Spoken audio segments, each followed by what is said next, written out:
The Neo Geo was a powerful video game platform released in 1990 by the SNK Corporation to rival Capcom's CPS. The word literally translates to New World. Neo Geo came out as both an arcade system board and a home console. Today, we are going to be looking at 10 of the greatest shoot-'em-ups on the Neo Geo that you just can't miss. But before we begin, I would like to ask everyone watching to like, share and comment on the video. If you haven't already, subscribe to the channel and turn on notifications to always get the latest Marvelous Gamers videos. With all that said, let's get started.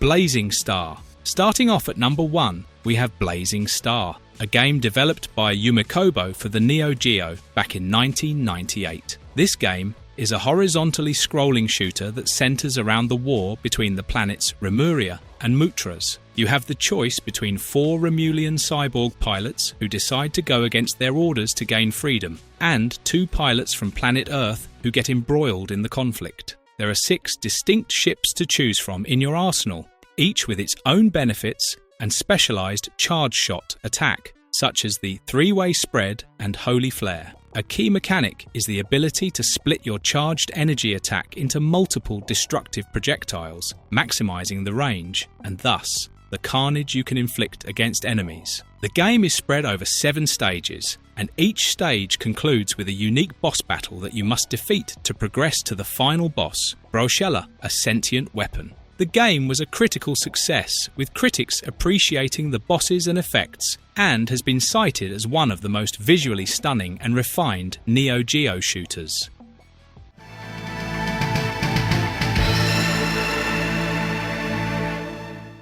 Pulstar. Next up, at number 2, is Pulstar. The horizontal shooter was developed by ICOM back in 1995 and was the first Neo Geo game to incorporate 3D pre-rendered visuals. The game's plot was pretty standard. You pilot the advanced starfighter, the Dino 246, in the year 2258 as humanity's last hope against a menacing ancient alien intelligence that threatens to obliterate the planet along with the rest of the solar system. The gameplay had glaring similarities to the classic shoot-'em-up R-type, but there were some innovations made. The weapon's power bar was divided into 2 halves, the blue releasing a devastating energy field upon fully charging, and the red shooting out smaller but more rapid projectiles. The game spans across 8 challenging stages before facing you off against Mentos and B, the final 2 bosses. Pulstar was extremely strategy-centric, and you couldn't progress through stages just blasting everything in sight. Despite receiving praise for its graphics, the game was given mixed reviews by critics for its derivative nature and needlessly ruthless difficulty. Despite all that, Pulstar is still considered one of the best games for the Neo Geo.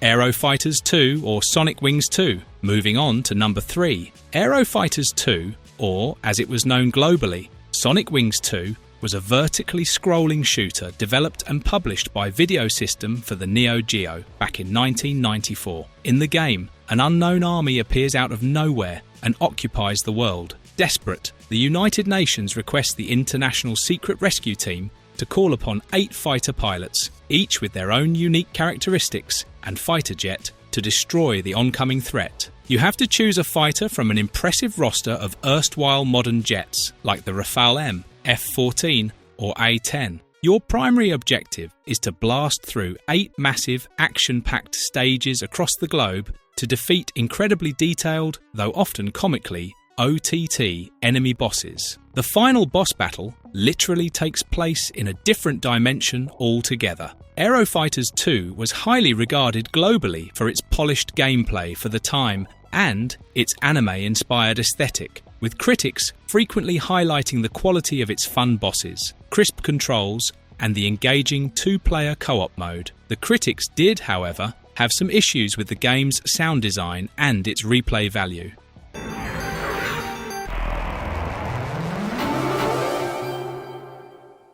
Alpha Mission 2. Next is number 4, a game developed and published by SNK. Alpha Mission 2 Last Guardian was the 1991 vertically scrolling shooter sequel to the 1985 Alpha mission. The game puts you back into the fight against the ruthless Fulvarance Groma, the god of destruction, using the advanced technology of the fighter spacecraft, or armoured scrum object. You had two core weapons in your arsenal to begin with, the air-to-air laser and air-to-ground missiles. These could be upgraded up to 4 times by collecting power-ups from shooting down drones. There are also a variety of power weapons you can pick up, like homing missiles, explosive bubbles, and a protective force field. You must navigate through 7 intense hazard-ridden stages, defeat bosses and mid-bosses, and strategically manage your purchased equipment to defeat the hordes of enemies. On its initial release, Alpha Mission 2 was met with a generally positive reception from critics.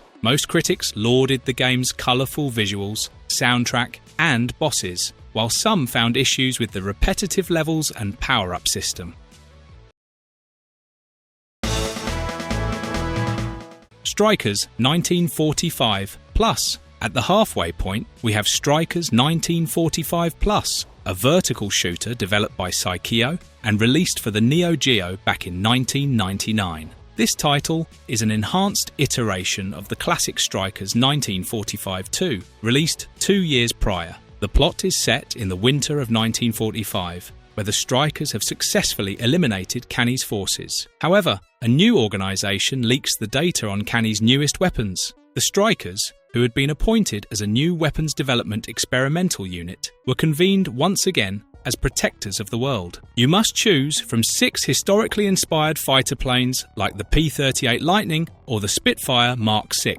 There is an additional 7th hidden plane called the XP-55 as well. All the fighters are equipped with 3 core abilities: a standard shot, a powerful screen-clearing bomb, and a unique, highly strategic charge shot, which transforms into a powerful auxiliary attack. You expertly navigate through the game's 8 stages, managing the fast-paced bullet patterns and crushing your enemies. Upon defeating the final boss, you start again on a higher difficulty. The game was a hit, with the critics praising the sprite work and crisp controls of the game.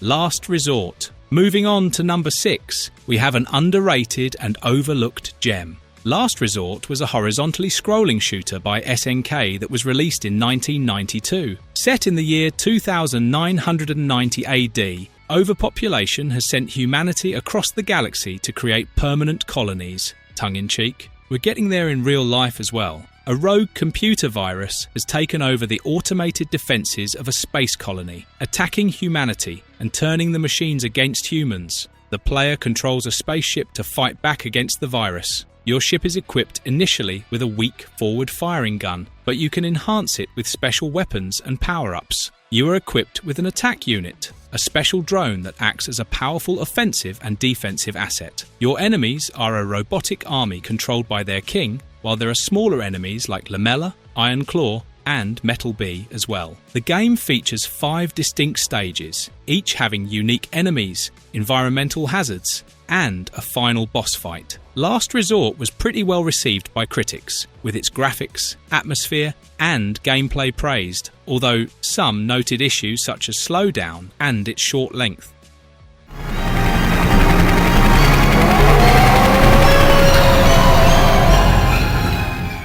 Prehistoric Isle 2. Next up, lucky number 7 involves a showdown downtown with the dinosaurs. Yes, you heard that right. Prehistoric Isle 2 was a vertical scrolling shooter developed by Kobo for the Neo Geo back in 1999. In this sequel, a time rift sends forth a legion of dinosaurs and other creepy creatures from the past that invade the modern world. The army sends 2 of its best helicopter pilots armed with high-tech weapons to turn the foes back into fossils. Their mission: to eliminate the dinosaurs and rescue any trapped citizens. The helicopters differ in their arsenal, where one has a straight shot and a wave cannon, and the other has a spread shot and a barrage of grenades. Your enemies include large, small, and winged dinosaurs, with some dinos having more alien appearances and powers like fire and energy rings. There are also mutants, a bee and a giant squid-like creature, as bosses across the game's 6 stages. The game was pretty popular, albeit not as successful as its predecessor. Critics praised the digitized sprites and engaging cooperative mode, which made battling the bosses an absolute joy.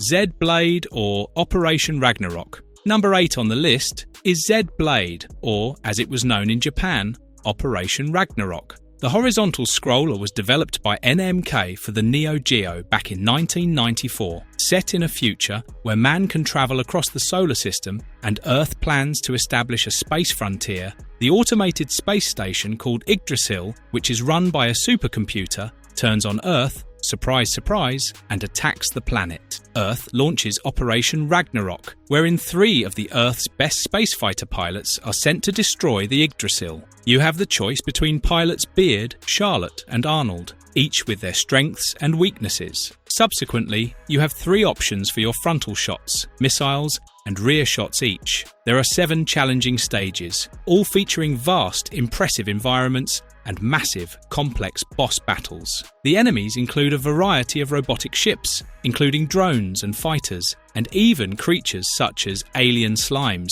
which multiply when shot. Z-Blade received a mixed reception from the critics, with the game's replayability, graphics, and presentation being described as stunning, but the low difficulty, backgrounds, and poor soundtrack being criticized. Viewpoint. For the penultimate number 9, we have Viewpoint, a game developed by Acom and published by Sammy for the Neo Geo in 1992. The game was an isometric scrolling shooter inspired by the Sega game Zaxxon. Viewpoint doesn't really have a plot, and you choose between the BP-01 and BP-02 starfighters and wage battle across surreal, high-tech environments against an alien army. Your ship is equipped with a basic plasma gun, which you can fire continuously or charge up for a concentrated blast. You can stockpile up to 3 types of bombs, namely missiles, waves, and fire, to damage all nearby enemies. The game is spread over 6 intense, visually rich stages, which include enemies like gun turrets, mechanized worms, and aquatic creatures, as well as colossal boss characters like the Snapping Turtle King, Mother Moth, and the final boss, named Ruin. The isometric perspective makes judging distances and enemy patterns a unique challenge. The game received critical acclaim, with critics appreciating the impressive hand-drawn graphics and hip, layered soundtrack. Before we go to the final game, here are some of the honourable mentions. Androdounos, 1992. This was the first title to be created by Visco for both the Neo Geo Arcade and Neo Geo home platforms. Aero Fighters 3, 1995. Developed by Video System for SNK's Neo Geo, it was released in North America for both the arcade system and the CD version, but not the home console version. Ghost Pilots, 1991. Developed and released by SNK, the game was similar to Capcom's 1940X series, but in this one, you controlled a seaplane. Ironclad, or Chotetsu Brickinger, 1996. While this game was never officially released in North America, it was playable in English if you managed to procure a copy and put it on any North American system. Twinkle Star Sprites. And finally, to end our list for today, number 10 is Twinkle Star Sprites, the 1996 vertically scrolling top-down shooter developed by ADK and published by SNK. Did you know the game was ADK's last production for the Neo Geo? It was not a traditional scrolling shooter, but a dynamic, fast-paced competitive puzzle shooter. The game pits 2 players or 1 player against the CPU on separate, vertically scrolling screens for intense and epic shooting battles. The goal is to successfully destroy waves of enemies in combos to send fireball projectiles to the screen of your opponent. Both players have 5 lives at the start of a round. The 3 main types of attacks are normal, extra, and a boss attack. The game also has death in it. No lie, if your round lasts over 100 seconds, or you don't fire a shot for 30 seconds, death arrives. And if you touch the character, you instantly die. But if you can volley it onto your opponent's screen, then it's their problem. While Twinkle Star Sprites got a mixed reception from the critics for the overload of characters on screen, fan reception was pretty positive, with the animations and presentation praised. Marvellous verdict, and that was our list for today. What did you think of it? What are some of your fondest memories of the Neo Geo? Which games of our list have you played, and which ones were your favourite? Do you think we missed a game? Comment all of it below. As always, please like, share and comment on the video as it helps us out. Be sure to subscribe to the channel and hit the bell icon to be the first to be notified of all things marvellous. Thanks for watching. Goodbye.